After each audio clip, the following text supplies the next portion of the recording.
Moving a vaccine from, say, a J&J factory into a factory in India. I'm not an expert on body language, but I think that this means either I'm lying or I'm in Laurel and Hardy. If you believe, as Bill Gates, the philanthropist, does, that vaccines are the answer to getting the world back on its feet and life back to normal, why would you prevent the vaccines being produced en masse and distributed as widely as possible?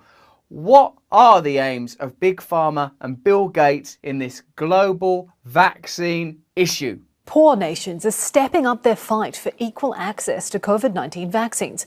They're trying to convince rich nations to support their request for a waiver on patent rights. Of course, the story we're always told about patents and privatisation is we require the ingenuity of capitalists and private firms in order that we might get these medicines or technological advances upon which our culture and very society depends. But the reality is that often these medicines or technological advances are developed at taxpayer expense, and their ingenuity amounts to getting us to bloody pay for it, and then they profit from it. Yeah, but that is quite ingenious. You wouldn't have thought of that. No, but not because I'm not a genius. It's because I'm a nice person. Too late now. Shut up. The US is one of several nations resisting the request at the World Trade Body, arguing it would discourage innovation. When Oxford University began their work, they initially promised to create an open source vaccine that could be reproduced by anyone with the capacity to do so. This would allow countries on the receiving end of decades and centuries of colonialism and its modern form, perpetuated primarily by corporations, to produce their own vaccines. Unfortunately, the Bill and Melinda Gates Foundation, which practices its own form of colonialism by manipulating healthcare systems of entire nations, intervened and pushed Oxford to partner with a pharmaceutical company. The university then signed an exclusive deal with AstraZeneca, giving its sole rights without any commitment to keep vaccine prices low.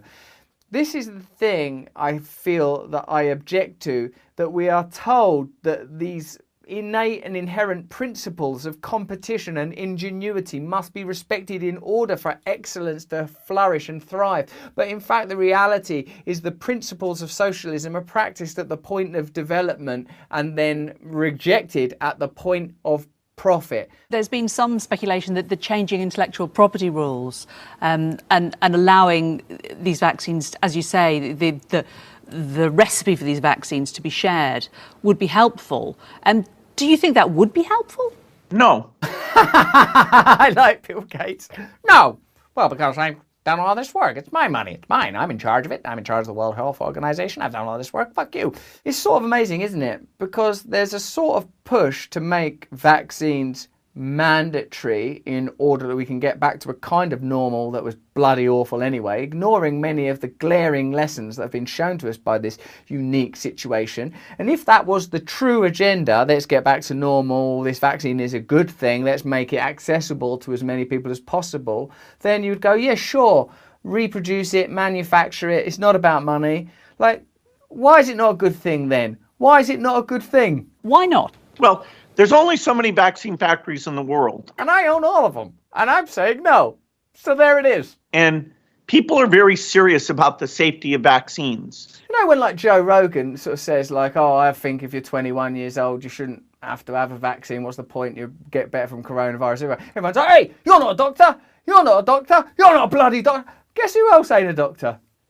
Bill Gates. Oh, it's all right when he does it. And so moving something that had never been done, moving a vaccine from, say, a J&J factory into a factory in India. I'm not an expert on body language, but I think that this means either I'm lying or I'm in Laurel and Hardy. It's novel. It's only because of our grants and our expertise that can happen at all. The thing that's holding things back in this case is not intellectual property. There's not like some idle vaccine factory with regulatory approval that makes magically safe vaccines. That's a laughable idea that an idle vaccine factory. I present to you this article from the AP. In an industrial neighborhood on the outskirts of Bangladesh lies a factory with gleaming new equipment imported from Germany. Its immaculate hallways lined with hermetically sealed rooms. It's operating at just a quarter of its capacity. It is one of 3 factories that the AP found on 3 continents whose owners say they could start producing hundreds of millions of COVID-19 vaccines on short notice if only they had the blueprints and the technical know-how. Well, there you are then. There literally is a factory gleaming. It's not even moderately clean. It's like a palace of vaccine production.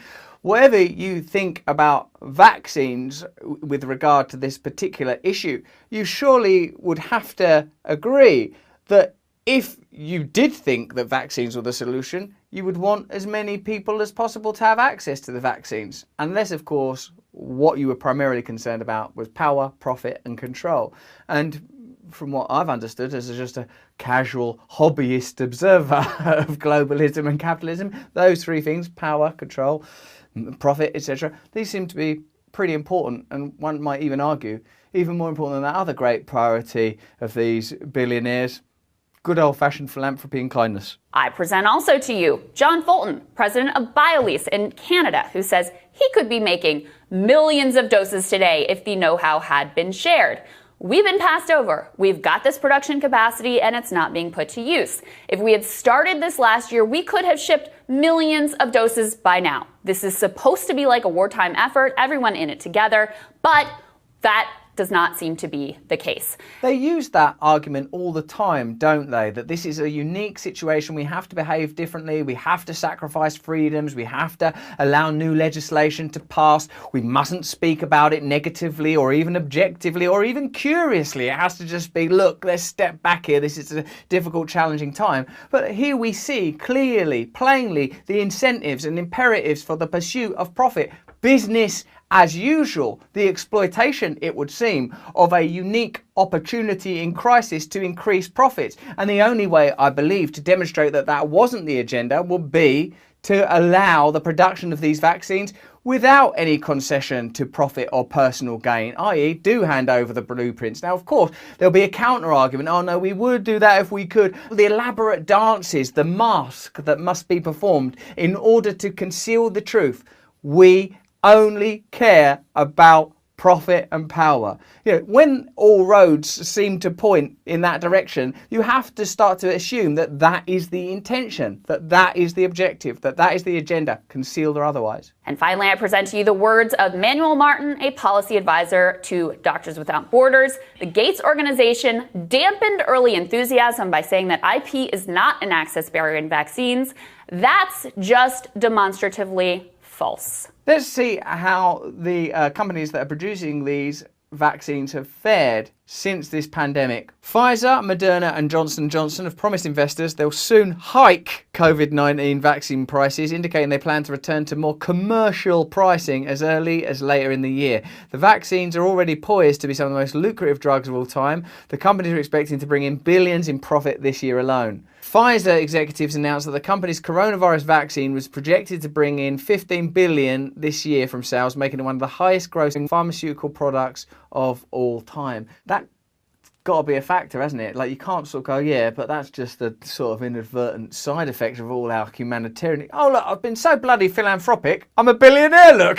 AstraZeneca revealed its annual profits have more than doubled to nearly $4 billion and plans to reward its chief executive, Pascal Soriot, a big increase in bonuses, 650% of his $1.3 million base salary. That's not even a good way of structuring the bonus to salary ratio. That's what I object to most of all. The bonus is bigger than the salary. You can't even understand what your job is if that's the way that it works. That's my issue here, the ratios. The other good news is that the actual death rate from this epidemic in the poorest countries has actually been quite low. Well, don't look great in India, Bill. As a matter of fact, they look like they could do with this vaccine of yours if it is so effective. The US, the UK and others will be able to make sure that the vaccines are now going to the developing countries. Stephen Briani in The Guardian said, Gates acts like an optimist, but he has a truly dismal vision of the world. We can't make more vaccines, we can't compromise profits, we can't trust poor countries with our technology,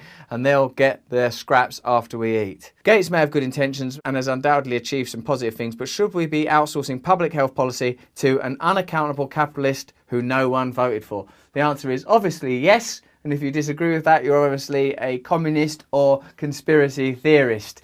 So we'll continue to make these videos about this peculiar global situation and many interesting areas of conversation, debate, including the areas that are impossible to discuss publicly because it becomes very, very challenging. If you like this video, press like so that I get better distribution. If you've got anything to say, comment down below. Tell us about other stuff you'd like us to talk, other aspects of this. We'll create content that's appropriate to you, particularly if you can provide us with reliable sources and resources. And sign up to my mailing list at russellbrand.com so we can communicate directly. There's all sorts of information on there. Most importantly, though, keep watching these videos and passing this stuff around and sharing it like you have been. I'm very, very grateful to you. Thanks.